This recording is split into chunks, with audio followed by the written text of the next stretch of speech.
Hi friends, இன்றைக்கி mushroom gravy ரொம்ப ஈஸியாக செய்கிறது எப்படின்னு பார்க்கலாம். கடாய் வச்சு எண்ணெய் ஊற்றிக்கலாம். எண்ணெய் காயட்டும். பட்டை, லவங்கம், சோம்பு சேர்த்துருக்கேன். 2 பிரியாணி எல்லாம் சேர்த்துருக்கேன். இதை கொஞ்சம் நேரம் பொரிய விட்டுக்கலாம். அடுத்து வெங்காயம் பொடி பொடியாக கட் பண்ணி சேர்த்துக்கலாம். வெங்காயம் நல்லா வதக்கி விடணும். நல்லா கண்ணாடி பதத்துக்கு வதங்கணும். வதக்கி விட்டுட்டு இஞ்சி பூண்டு பேஸ்ட்டு போட்டுக்கலாம். இதுவும் பச்சை வாசனை போகிற அளவுக்கு வதக்கி விட்டுக்கலாம். அடுத்து கருவேப்பிலை, புதினா சேர்த்துக்கிறோம். நல்லா வதக்கி விட்டுக்கலாம். நான் தக்காளி கட் பண்ணி போடலை, நல்லா அரைச்சி தான் போடுறேன். அரைச்சி போடுறதுனால கிரேவி திக்காக நல்லாயிருக்கும், டேஸ்ட்டாகவும் இருக்கும். அதனால நான் அரைச்சி போட்டுக்கிறேன். இதுக்கப்புறம் மஷ்ரூமை பொடி பொடியாக கட் பண்ணி வச்சுருக்கேன், அதையும் சேர்த்துக்கலாம்.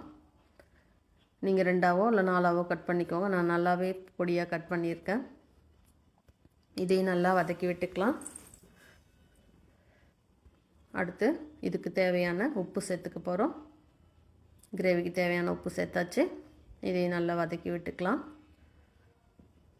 ரொம்ப நல்லாயிருக்கும், ஈஸியாகவே செஞ்சு முடிச்சிடலாம். ஒரு 15-20 மினிட்ஸ்லேயே முடிஞ்சிடும். சப்பாத்தி பூரிக்கு ரொம்பவே நல்லாயிருக்கும். இப்போது 1/4 ஸ்பூன் மஞ்சத்தூள் சேர்த்துக்கிறேன். 1/4 ஸ்பூன் கரம் மசாலா சேர்த்துக்கிறேன். குழம்புத்தூள் பார்த்திங்கன்னா ஒரு 3-4 ஸ்பூன் சேர்த்துக்கலாம். காரம் உங்களுக்கு எப்படி வேணுமோ அதுக்கு தகுந்த மாதிரி சேர்த்துக்கோங்க. நான் ஒரு 3 ஸ்பூன் அளவுக்கு சேர்த்துருக்கேன். இது நல்லா கலந்து விட்டுக்கலாம்.